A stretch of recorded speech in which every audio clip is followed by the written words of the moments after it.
Greetings to you all. This is the Asun Seneb Wellness Podcast, and this is Priestess Amachi checking in with you. I hope all is well in your world, and I wanted to just make a short podcast today. As you know, my last two podcasts have been about my latest journey in the work world and toxic workplaces. And again, as we know, this system is set up to where we have to earn money or make money somehow to live. Again, we are the only ones who have to go out and earn a living to exist and live peacefully in some way on this planet, on this earth. So, with that, most people have to go and get a job, especially if you are of African descent, indigenous descent, if you don't have land, or if you don't have stocks and bonds, or old money, as we call it, inherited money given to you by family members. Most of the time we have to go through the process of school, going to some sort of trade school afterwards, or college to earn a degree, or if not, just go right into the workplace. And that usually is the majority of our lives, unfortunately. And we do, of course, have people in our community who have been blessed to have money in the family, have a well-off family, or was able to start a business at an earlier time in life, where it was actually successful and it sustained them and their family. So we definitely want to give a shout out to our business owners, and even the business owners who are able to employ our own to build our communities. We want to give a shout out to them, and also a shout out to our people who did the best that they could. I'm one of them who lived in poverty most of my life, and I went to school, got my high school diploma, went to college, got my degree. I've got all kinds of certifications, and I'm a priestess. I went through training as that, and I'm still in school. I'm learning some other things in my interests. I went to cosmetology school as well. And so we are some of the most diverse people, African people, Black women, whatever you want to call that, African, Black, Indigenous, Aboriginal, Native. We are some of the most diverse people on this planet because we're always trying and working to improve ourselves. Quiet as kept, the majority of people who are on welfare are white, the white population here in North America. It's not Black women. That's one of the biggest lies that is out here, that we are the majority of people on welfare when it's really white women. So we want to put that out there. And so I wanted to chime in on, the feelings of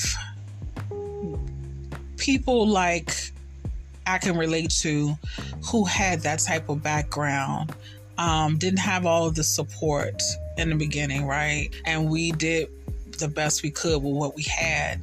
And that feeling of never really quite getting where you want to get in the material world. Almost at times feeling like a failure, right? Feeling like you didn't do enough, feeling like you are always catching up financially, right? So I want to send out a huge hug to those people who are listening to this podcast and discussion, because I understand how that feels. And all of the levels, if you had to go into the work world, right? All of the lessons, all of the betrayal, all of the toxic situations that you've had to deal with just to maintain some financial means to live, to pay your bills, to eat, to have the basics. We're not even talking about, all of these lavish vacations or luxury items. We're just basically talking about living as above the poverty level as possible so that you don't have to beg and ask people for help, right? And in that, there are so many things that we endure to maintain ourselves. We can all say that to be true. If you are an exception to this, I'm so happy for you that you didn't have this experience. But most of the time, we are not given the support we need to have a successful or pleasurable work experience. So I want to talk about some of the old habits that I fell back into when I took this last job, and also some of those habits that, of course, string from the last job to the last job to the job before that. And a lot of that is connected to childhood trauma, as well as things that you've been kind of taught as you move along in your adulthood, earning income. So I'll come back to that in a moment. Okay. All right. Give thanks, and I'll be back in a moment.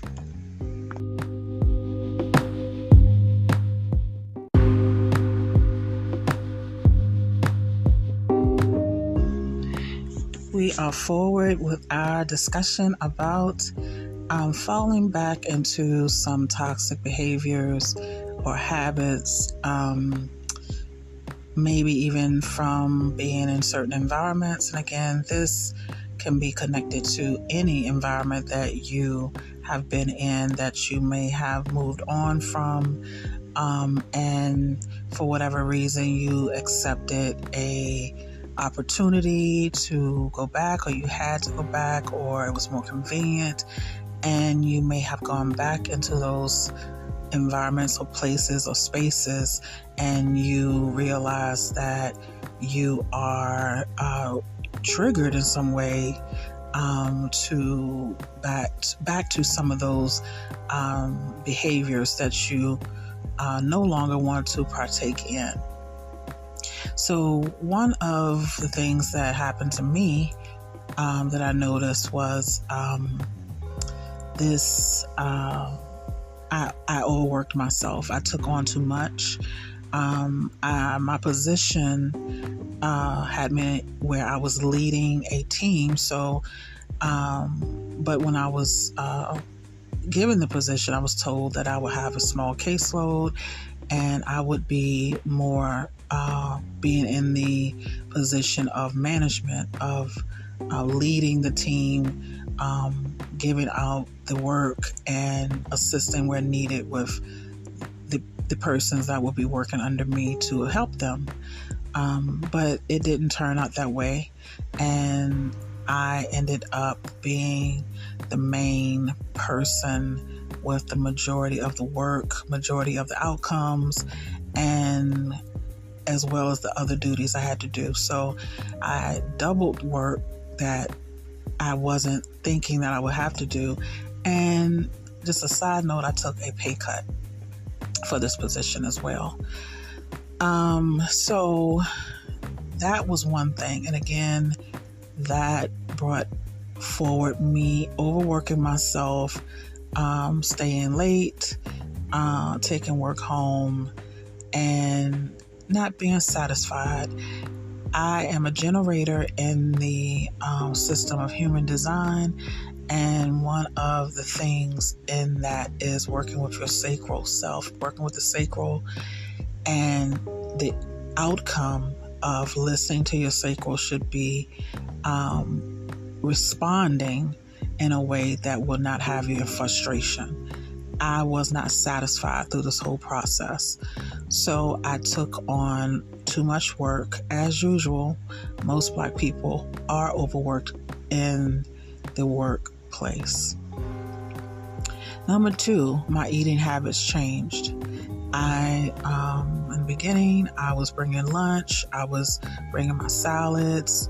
I even was at one point going home for lunch, cooking my food at home.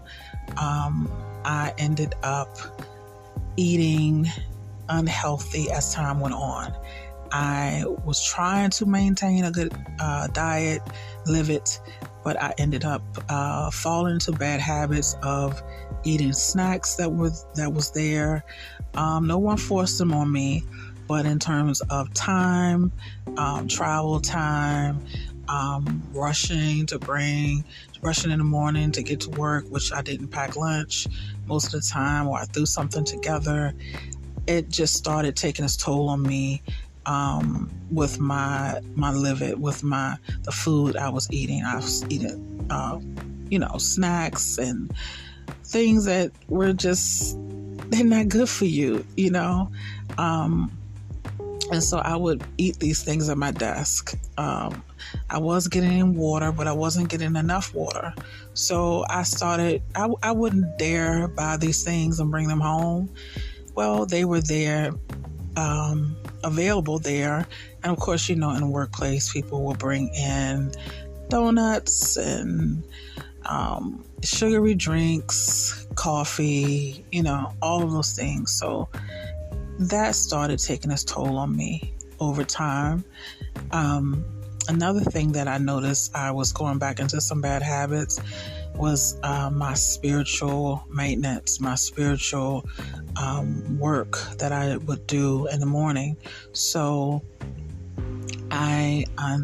before starting the job, I was doing great with waking up, doing my meditation and prayers, lighting my candles, having my tea, having a moment of peace and quiet, my chants, and of course meditation, yoga, doing things to help my health and my mental, emotional, and spiritual health. Well, as time went on, that started to fade. I did not, and it all comes back to the fact that I did not want to be there. So I would piddle around in the morning.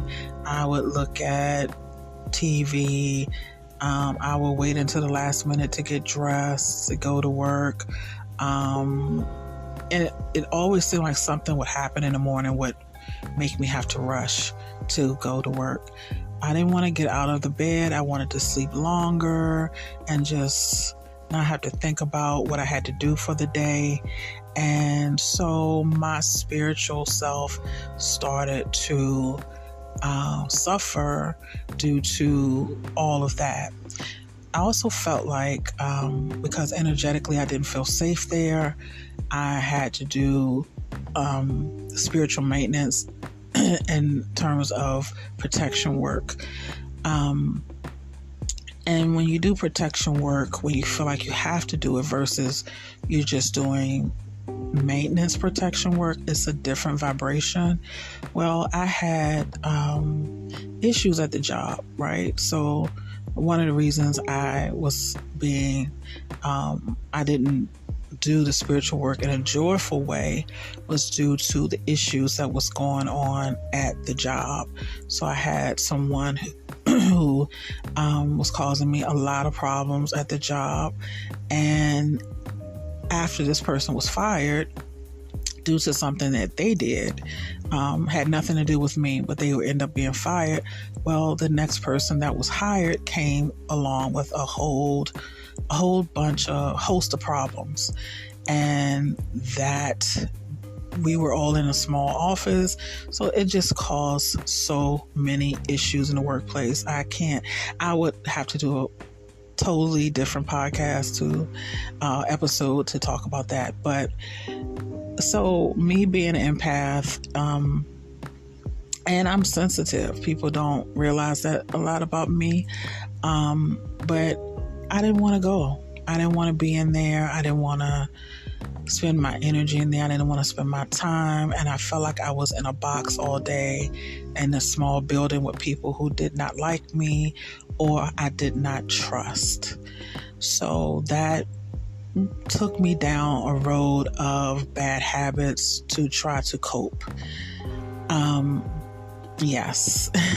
So my spiritual self was being affected as well. My physical health was being affected too, because again, I was in a small office. I had the building itself was small.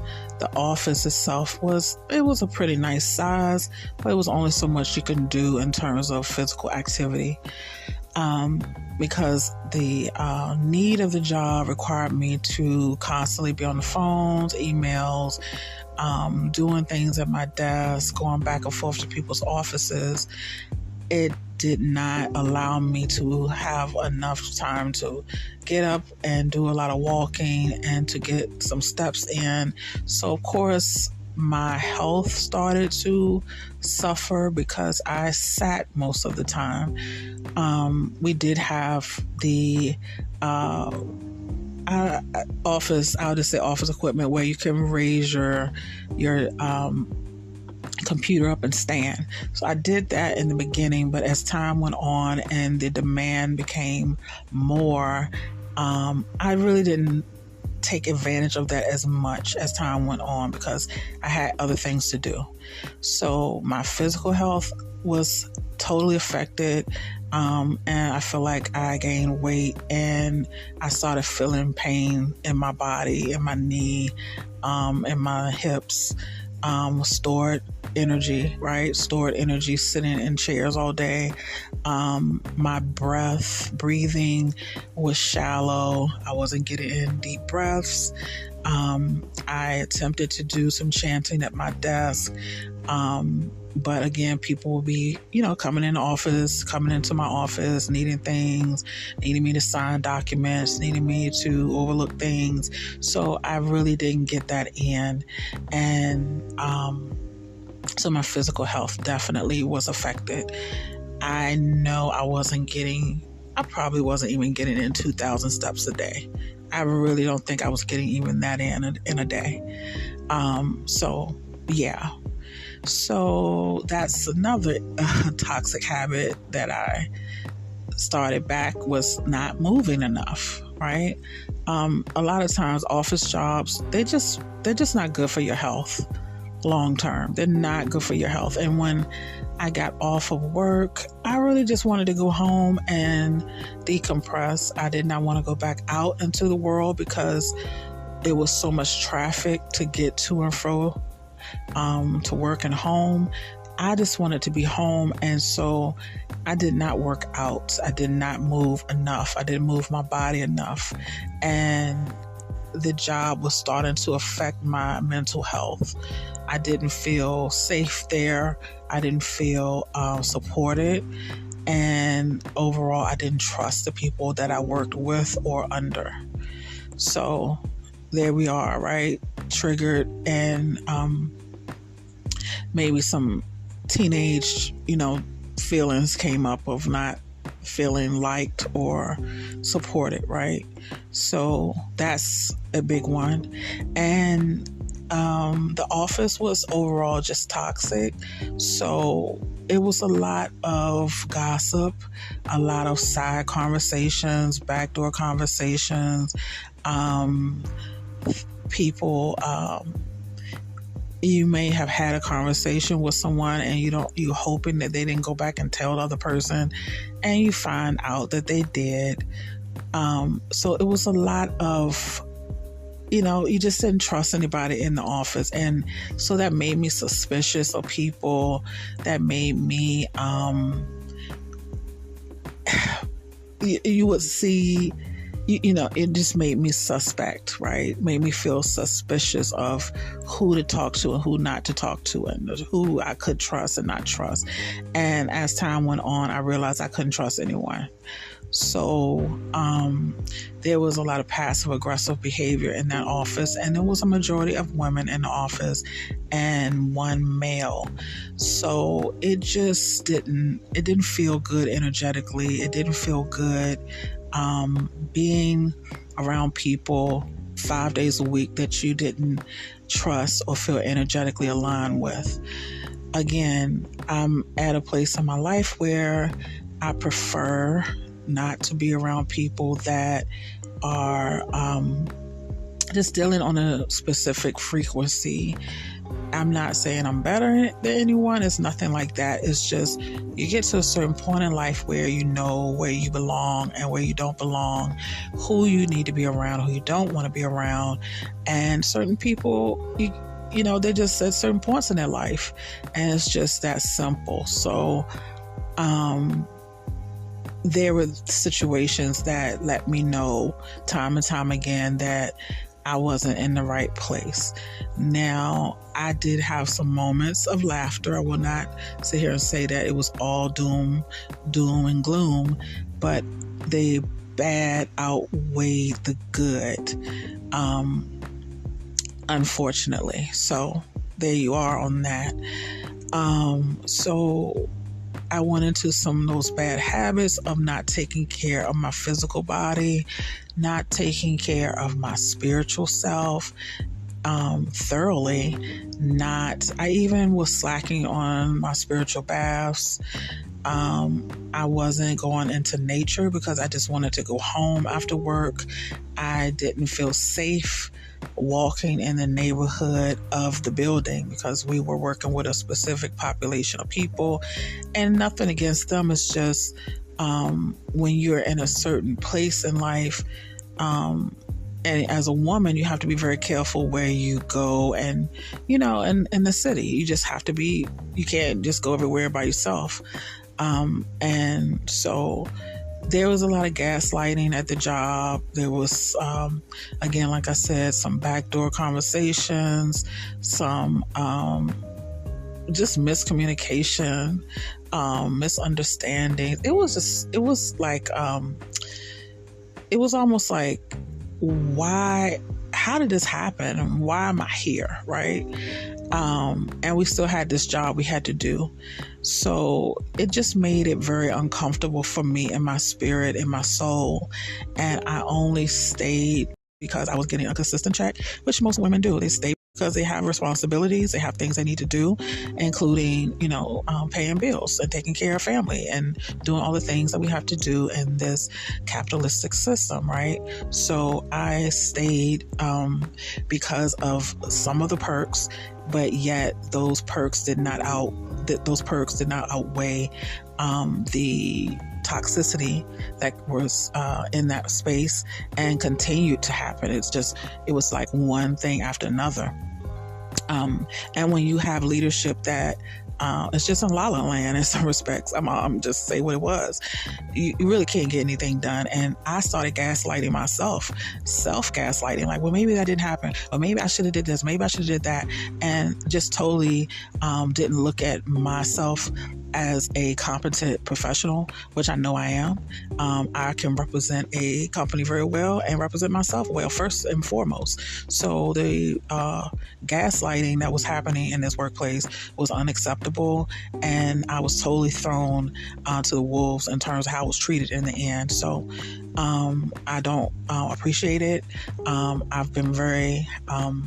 I'm being very transparent. I'm avoiding saying names and, that type of thing.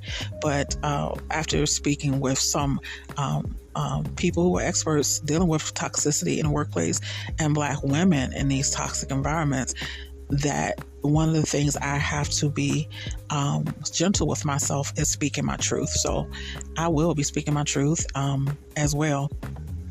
So, yeah. And what are some of the toxic habits that you may have gone back to going into spaces and places that you have outgrown, that no longer bring you joy, that no longer value you, value your existence, who may even overlook you as a vital piece of the puzzle.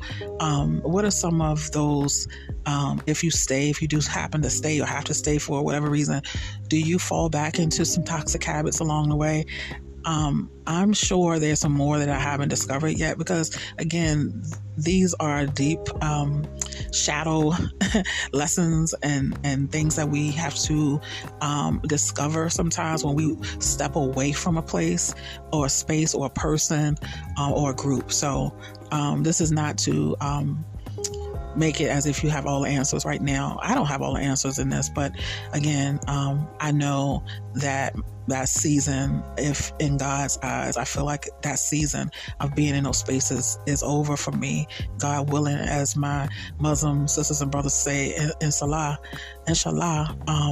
that's in those spaces will be no longer in my world. So, and I'm trying to talk this into existence, right? Because I work in my business. I work in my business, and I'm so thankful for my customers and the people who support me for real, the people who truly support my actual business. And thus, that's some of the things I'm trying to work through as well on social media, is to stay focused on connecting, but also stay focused on my business, right? That's one of the main reasons I got on Instagram and Facebook. I haven't gotten to TikTok, and then I'm just not interested in TikTok for some reason, but maybe I will reconsider as time goes on. But we're going to segue into the number 7 year, and 2023 is a 7 year. So we're going to talk about that when we get back, and also the connection with the root chakras to money. All right, Shay, and I'll see you in a moment.